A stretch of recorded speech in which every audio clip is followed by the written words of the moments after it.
Hey everyone, Tyler Pyburn here with the Pulse Network at thepulsenetwork.com at IMS 11, Inbound Marketing Summit 2011. And we're here with another great interview. I'm here with Skerik of PR Newswire. So I'm anxious for this interview and I'm anxious to talk to you about it because PR Newswire has been around for quite some time. More than 50 years. Yeah, PR, I mean, when you think PR and you think of press releases, everybody goes to PR Newswire. I mean, that's the service. That's what it is. That's what it's all about.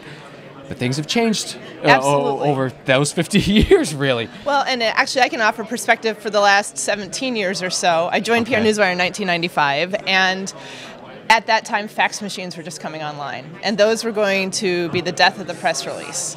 And well, the press release survived the fax machine, and it survived email, it survived the internet, it's surviving social media. So all these things which were supposed to kill this old school method of communication haven't achieved that yet. Okay, I'm anxious to go more in depth because people were talking about that and discussing that yesterday. You and I just talked about this. During the Boston Sports Shootout, they were talking, well, you know what? Social media is going to kill the press release. Yep. Why isn't it? Well, actually, I think social media makes press releases even more important. Why? Well, because, well, first and foremost, we've been talking a lot yesterday and today both about the need for credible content, that authenticity, building trust with your audience. And the press release really is the official statement of record for a lot of companies. And so it carries with it that imprimatur, if you will, of trust. And so you need to have something solid, that stake to put in the ground when you're talking about the social media landscape. Social media is also really conducive to spreading press releases. You put the thing out there on the wire, it goes out to different websites, people grab it, they share it, they like it, they tweet it, and it's especially effective when you can actually write a tweetable press release. Instead of the long jargon-filled headline, for example, make it 120 characters, let people, instead of doing the old radio rip and read, read and tweet. So it's basically, you know, when you see, coming from Toronto, Canada, the Inbound Marketing Summit is proud to release, they're one of those, one of the most annoying things ever out there. So to me it sounds, it's not a standalone piece. It needs to be, social media is an addition to it right now. Absolutely. I consider press releases and social media and all of these other tactics that we're talking about to be just that. They're tactics. They're arrows in the marketer or the communicator's quiver. And there's a time and a place for everything. And especially when you can play one off the other. And we've talked about atomizing content and relating content. So if you have I actually use press releases to promote blog posts, which I think some people think you put out a press release for a blog post? Scout's honor. As a brownie, I can say that. Wouldn't you just put out the blog post? I'm anxious to know why you would. Well, in the case where send the blog post, because then you're double writing almost, aren't you? Not really, because if, for example, I'm writing a blog post that has tips or offers something that I think would be newsworthy, and I certainly don't do this for every blog post that I write. Yes, absolutely. But working for a Newswire service, I might as well avail myself of the Newswire. Certainly. And it's actually had really interesting results, because when I do send out a press release about a blog post that offers 10 tips for this or 5 tips for that, it gets tremendous play.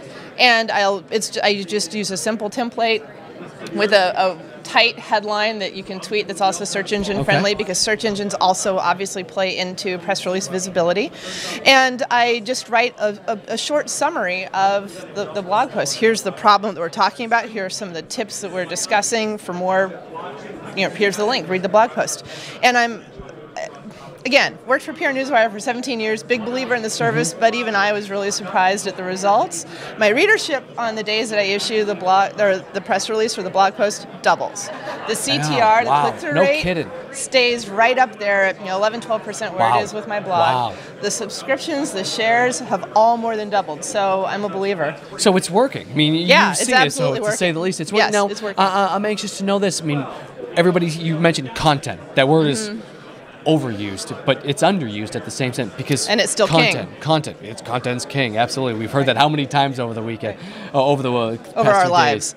So, when we're talking about content for you, what about a press release? Is a press release content? A press release is absolutely content, and I think it's really important to think about a press release in terms of portable content, because if you distribute your press release over PR Newswire how do you or leverage another it? service, That's the most important thing. You're basically putting bait in the water.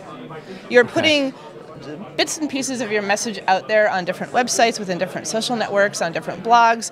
Obviously, if you want if you do well, you get a reporter or a blogger to pick up your message, and so then things start to snowball and amplify.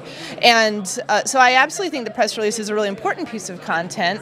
It's, as I said earlier, it's credible, it's authentic. They're shared like crazy. If you go to search.twitter.com and just type in PR Newswire, you'll see a cascade, a waterfall. Every second, someone's tweeting a press release. Absolutely. And you wouldn't think these press releases, gee, they're not that interesting. Well, someone's interested in everything. There's someone out there who's Everyone has interested an in your audience. message. Right. Everyone has an precisely. audience. Every press release, even something that you might consider to be fantastically boring, is really important to some other group. And so, because the fact that they do have these audiences, that they are shared, don't phone in your press release. In fact, I invite people to think about them a little bit differently. Think about your press release actually as a tool to generate social buzz, to actually be part of your lead development strategy. I don't think people think of it that way, really. They don't. Often they say, well, we're making an announcement. Right. And that's it. There's the press releases have a lot more horsepower than you think. Yeah. Excellent. Sarah, great talk with you. Thank Likewise. you so much. Thank you, really Tyler. appreciate it. Guys, just so you know,